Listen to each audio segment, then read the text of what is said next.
Once upon a time, in a small village called Umuola, nestled between the tall, green hills and the flowing river, there lived a kind-hearted man named Marzi. He was a strong, hard-working man with a deep love for the land and the people of his village. His wife, Chinyere, was gentle and beautiful. With her pure heart, they lived in a cozy home, with a small garden, filled with vibrant flowers. For many years, Marzi and Chinyere were happy. But there was one thing that weighed heavily on their hearts. They had no children of their own. For 2 decades, they prayed to the gods of the land, hoping for a child to call their own. The village elders would tell them that children were a blessing from the spirits. And sometimes, the spirits had their own plan. But Marzi and Chinyere were patient, holding on to the hope that one day, their dream would come true. One morning, while walking through the village market, Chinyere heard a story that stirred something deep inside her. An old woman told her about a nearby orphanage, where children who had lost their parents lived. These children were full of love, but had no family to share it with. The idea struck Chinyere. She turned to Marzi and said, "Let's visit the orphanage.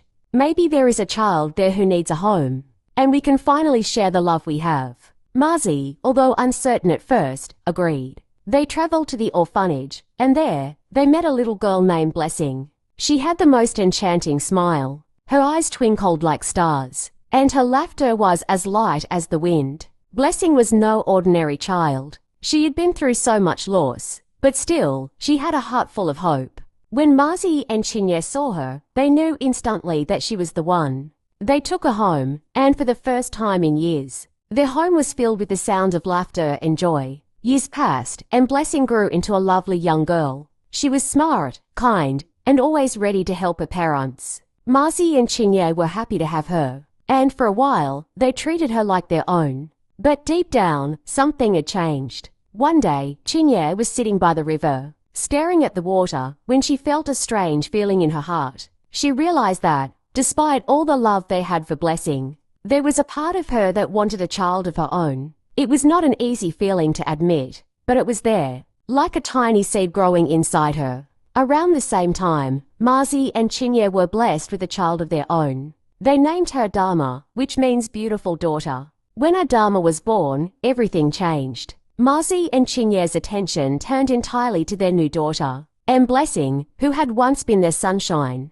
now found herself pushed aside. It started with little things. They stopped calling her to join in family activities. They would give her the smallest portions of food, while Adamma got the best. They no longer gave Blessing the same love and attention.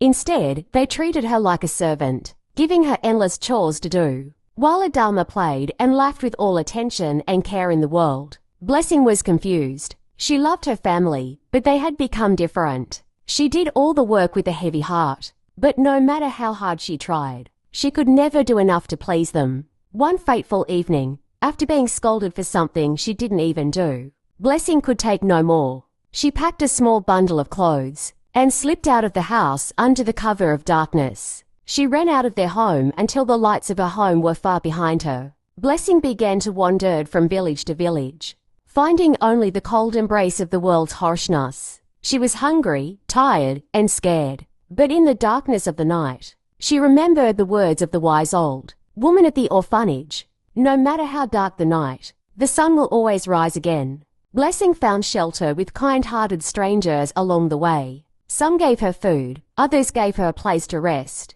Slowly, she grew stronger, and soon, she began to build a life for herself. She started small, selling handmade beads and crafts in the market. As she worked, her charm and kindness won the hearts of many. People came from far and wide to buy from her, and before long, Blessing had saved enough money to open her own shop. Years passed, and Blessing's business grew. She became a successful young woman, known far and wide for her beauty, wisdom, and kindness. She lived in a beautiful house, far from the home, where she had once been treated badly. But even though she had everything she needed, her heart still carried the weight of her past. One day, while walking through the market, Blessing heard a familiar voice. It was the voice of a man she thought she had forgotten. Marzi, her adoptive father, stood before her, his face lined with age and regret. His eyes were filled with sorrow as he looked at her. "Blessing," he said, "I am sorry. I've come to beg for your forgiveness. Chinya and I have lost everything. Our daughter, Adamma, is gone. She passed away suddenly, and we are left with nothing but the memory of our mistakes. We treated you so badly, and I can never forgive myself for that. Blessing looked at him, her heart heavy with mixed emotions. She had been hurt, but she had also found peace and success. She had built a life for herself, one filled with love and respect. It was not easy, but she had learned to forgive, even when the wounds seemed too deep. You have come seeking forgiveness, Blessing said softly, but I must ask you, what have you learned from your mistakes? Marcy bowed his head, tears in his eyes. I have learned that love is not a possession, and that family is not just about blood. It is about how we treat each other. I have learned that a child is a treasure, not a servant. Blessing looked at him and saw the sincerity in his eyes. For a moment, she was quiet, thinking of the years she had spent alone, the pain she had endured, and the strength she had gained. Finally, she spoke. You were wrong to treat me as you did, she said. But I am not the same person I was then. I have grown, and I have forgiven you. But forgiveness does not mean forgetting. I cannot forget the hurt, but I can move forward. I can let go of the past. Marcy nodded. I understand, Blessing. I am truly sorry. Blessing smiled, her heart light. You must learn to love all children, not just your own.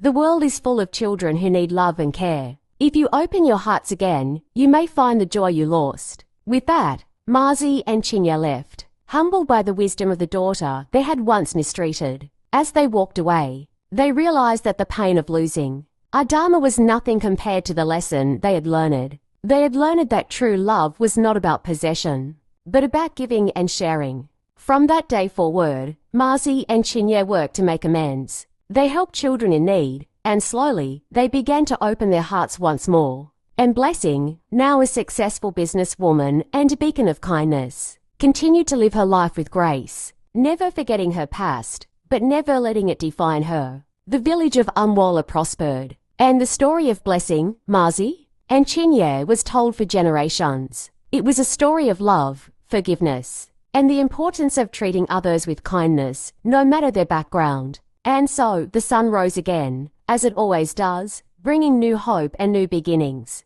Moral of the story: true love is not about ownership or blood. It's about respect, kindness, and understanding.